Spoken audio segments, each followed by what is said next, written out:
Me parece que esta noticia tiene que ver con el alma y también con el orgullo argentino, ¿no? Porque hace 8 años asumía el papado de los católicos en el mundo el Papa Francisco, Jorge Bergoglio, que comenzó a llamarse el Papa Francisco.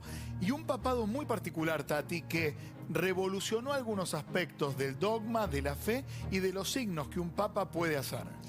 Para hablar de estas particularidades del Papa Francisco, de estos años como Papa, de su vínculo con la Argentina, está en comunicación nuestro compañero Tito Garabal. Muchísimas gracias, Tito, por recibirnos. Gracias a ustedes, Tati y Luis, muchas gracias. Y les cuento, ya que hablaban de comida, al Papa le encantaba la pizza de una pizzería tradicional de Avenida Corrientes, por ejemplo. ¿Sí? En Chacarita. ¿La pizza ancha o la pizza finita? No, en el centro. Ah, la del... A ver, voy a nombrar la marca. Diga. Sí, está bien. A nosotros también, Tito. ¿Qué te voy a decir? Que no. Vos sabés que la última vez que lo vi, me dice, ¿te puedo pedir un favor? Sí, claro. Cuando llegás a Buenos Aires, te vas a la pizzería esta y te comes 2 mozzarellas con fainá en el mostrador por mí. Pará, Tito, ya que abriste esta primera ventana, ahora vamos a lo institucional, ahora vamos al mensaje del Papa y 8 años nada menos. Vamos a los gustos más particulares del Papa. ¿Es verdad que a la mañana se despierta y se afeita escuchando música clásica? Sí, habitualmente sí, después toma unos mates, hace las oraciones de la mañana, después se va a celebrar la misa en Santa Marta. Después de eso desayuna habitualmente. Luego viene todo el trabajo de la mañana hasta el mediodía. Pero sí, efectivamente, a la mañana escucha mucha música clásica. Cuando puede algo de tango. Pero allá escucha mucha música clásica. Y él cambia algo. Apenas llega, había un menú opíparo para tanto los cardenales como el Papa en una dependencia de Vaticano, de la Santa Sede. Correginos dónde. Y el Papa cuando llega, Jorge Bergoglio, transformado en Francisco, dijo, no voy a almorzar más acá, se traslada a otra dependencia y el almuerzo es mucho más austero. ¿Eso fue así? Claro, él decide no estar en el Palacio Apostólico, que es el lugar donde habitaban los papas, y se queda a vivir en la Casa Santa Marta, que digamos es una especie de hotel, si vos querés, que lo había hecho construir Juan Pablo II para las elecciones de papa, porque no había, antes se alojaban en dependencias de los museos vaticanos cercanos a la Capilla Sixtina, pero no había tantas habitaciones con baños para gente de tanta edad. Juan Pablo II hace construir esa Casa Santa Marta y el Papa decide quedarse allí.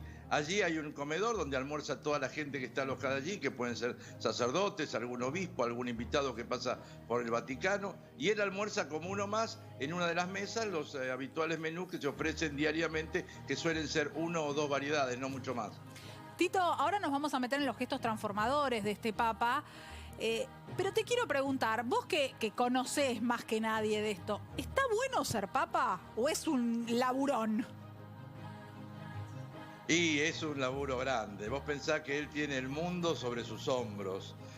Uno ve que a veces a algunos dirigentes les cuesta llevar adelante una nación. Imagínate lo que es llevar todas las naciones del mundo. Y fíjate, estamos viendo la fumata. Estamos casi exactamente sobre los 8 años, porque él aparece en el balcón a las 4:30 de la tarde del 13 de marzo. Esta fumata la fumata blanca, fue cerca de las 3:30 de la tarde de la Argentina, que obviamente ya era la noche de Roma. Pero sin duda, yendo a tu pregunta, Tatiana, es un trabajo enorme que Francisco lo ha tomado, como todas las cosas en su vida, con una dedicación extraordinaria. Y además, aunque en Argentina todavía no nos demos cuenta, cuando yo hablaba en estos últimos días con varios colegas que están en la Santa Sede, periodistas como nosotros, ellos me dicen, este pontificado es extraordinario, es grandioso. Nunca imaginamos semejante pontificado. Aquí no tomamos conciencia de la cantidad de cosas que el Papa ha hecho que son transformadoras para la Iglesia y lo que es su presencia como un líder reconocido en el mundo.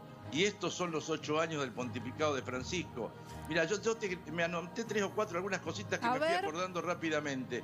Él reorienta la mirada de la Iglesia hacia rasgos esenciales de Dios, ¿no? La misericordia, la ternura, la alegría. Pone de relieve la opción preferencial por los pobres. Pasos históricos. El encuentro con el patriarca de Moscú, la primera vez, la mayor iglesia ortodoxa del mundo. Fue el primer papa que habló ante el Congreso de los Estados Unidos. Fue el primer papa que da a conocer una encíclica social sobre la protección del planeta. Por eso muchos lo empezaron a llamar el papa ecológico. Es el primero que viaja a la península arábica y firma con el imán al-Sayed un documento sobre la fraternidad humana. Y hace poquito lo vimos reunido con el ayatolá Ali Sistani. Sí, justamente en Irak, que es el último viaje simbólicamente tan poderoso, no puedo dejar de ver esas imágenes. Otros momentos que quiero recordar contigo, Tito, querido Tito Garabal, es cuando el Papa camina solo en Auschwitz pidiendo perdón por toda la humanidad por lo que había ocurrido ahí. Y también en otra ocasión, justamente lo que el Papa hizo por los refugiados, acogiendo a cerca de 12 personas para que vivan en el Vaticano, dando un símbolo a los otros poderes políticos y a los otros países para que hagan lo mismo en una Europa que los expulsaba, ¿no? Luis, vos acabas de dar en la tecla. El primer viaje del Papa fuera de Roma fue al sur de Italia, donde habló de los refugiados. Y ahí lo vemos en Auschwitz, donde el Papa entra a la habitación donde estuvo detenido antes de ser asesinado San Maximiliano Kolbe. Y te puedo asegurar, mi hijo estaba allí en Polonia en ese momento, y acompañó como periodista, y él me decía, era un silencio que se escuchaba, y el Papa estaba conmovido, y lo recuerda permanentemente, ¿no? Cómo tanta barbarie es posible dentro de la humanidad. Ahí lo estamos viendo cuando ingresa solo, pesa el lugar, luego va a las celdas de donde estuvieron refugiados muchos hombres y mujeres que luego serían asesinados por los nazis. Fue sin duda uno de los viajes también más emotivos del Papa y más fuertes.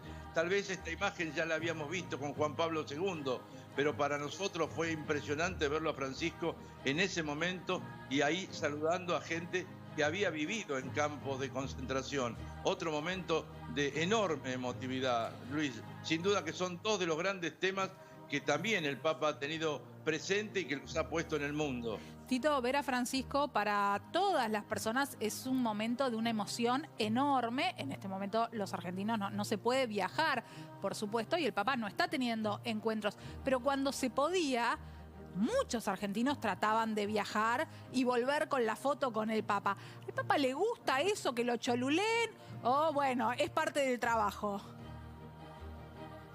A ver, Francisco recuperó la sonrisa. Bergoglio aquí no era un hombre muy sonriente.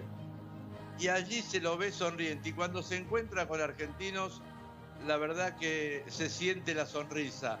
Le gusta estar en contacto con su gente. Es verdad que en algún momento el Papa salió, obviamente con su custodia, y caminó por las calles de Roma yendo a su óptica para poder hacerse unos anteojos. Eso está habilitado por protocolo, porque no deja de ser también el Vaticano una monarquía, ¿no? Donde hay una persona que ejerce el poder, que es el sumo pontífice. Fue todo un revuelo. El Papa salió, le pidió a su secretario que iba a ir a la óptica. Y claro, el gendarme vaticano le dijo, no puede salir. Le dijo, yo soy el Papa, voy a hacerme los anteojos. Y salió, y ahí a correr todo el mundo. Y fue a la óptica, y allí se hizo los anteojos. No tiene tantas... Yo creo que si él pudiera, haría más salidas. Pará, Tito, explícame cómo fue. Llega Francisco a la óptica, hola, ¿qué tal? Me vengo a hacer anteojos, tómenme la medición, fue con su billetera y pagó él. O sea, debe ser fuerte para el empleado de la óptica también que le caiga el Papa. Sí, yo recuerdo, esto fue de las primeras salidas a los 6, 7 meses, y la verdad que fue, y yo me imagino, pobre el señor de la óptica, no habrá podido entrar en sus cabales viendo lo que pasó, como el señor que estaba a cargo de la casa donde él vivía antes de ser elegido, y se encontró que el día siguiente el Papa fue a pagar los 4 días que había ocupado la habitación. Claro, porque llega como Bergoglio, es electo Papa, pero se había olvidado de pagar la posada y vuelve. Y vuelve como Papa a pagar la habitación, me vuelvo loca. ¿Le cobraron? Sí, le cobraron porque sacó la billetera y pagó. Sí, bueno, claro. Cuando él es el electo Papa, la casa esa depende de la Santa Sede. Cuando él es electo Papa y no vuelve a la Argentina, me imagino que también tuvo que resolver algunas cosas a distancia de lo que era su vida acá. Sí, por ejemplo, eso se conoció bastante, el tema del diariero, por ejemplo, un gasto de odontología que había dejado pendiente. Así que sí, algunos de ellos también había dejado, pero se encargó de que todo eso fuera saldado. Lo hizo hacer a través de, en ese momento, su vicario general, que sigue siendo, que es el querido Monseñor Joaquín Sucunza, ¿no? Así Tito, que también se encargó de eso. Tito, perdón, te pregunto por una película que fue muy conocida, muy promovida en Netflix, que es Los dos papas. De verdad es mágico los lugares, las locaciones, hasta la Capilla Sixtina, que inéditamente la cedieron para hacer una escena ahí. ¿Cuánto hay de cierto? ¿Cuánto se dialogó con las autoridades vaticanas para que estos dos grandes actores pudiesen interpretar a dos papas? Porque hay un papa emérito, pero sigue siendo papa, Benedicto XVI, y al Papa Francisco. Si hubo conversación previa, se desmiente.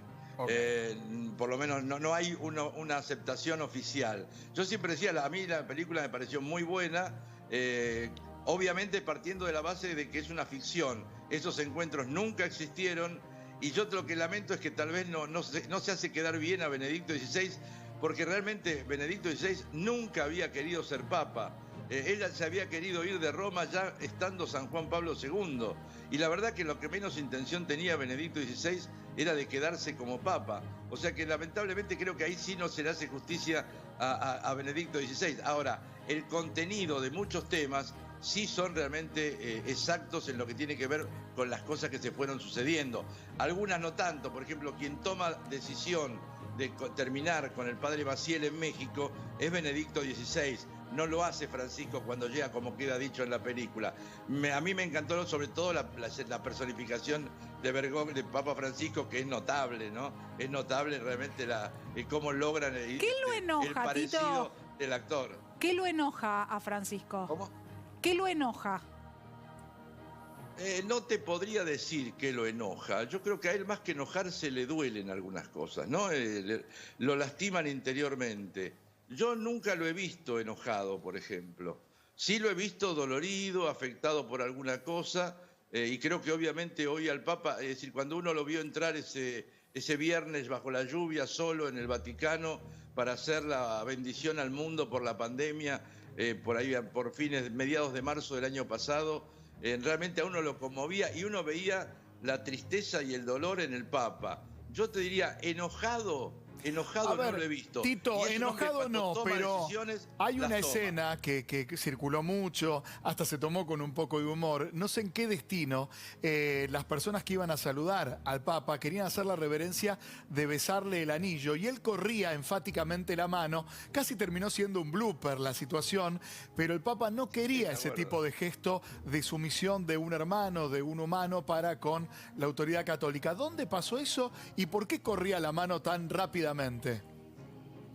Fue en la Santa Sede y creo que fue un embajador el que lo hizo. Yo no tengo exactamente el recuerdo de eso.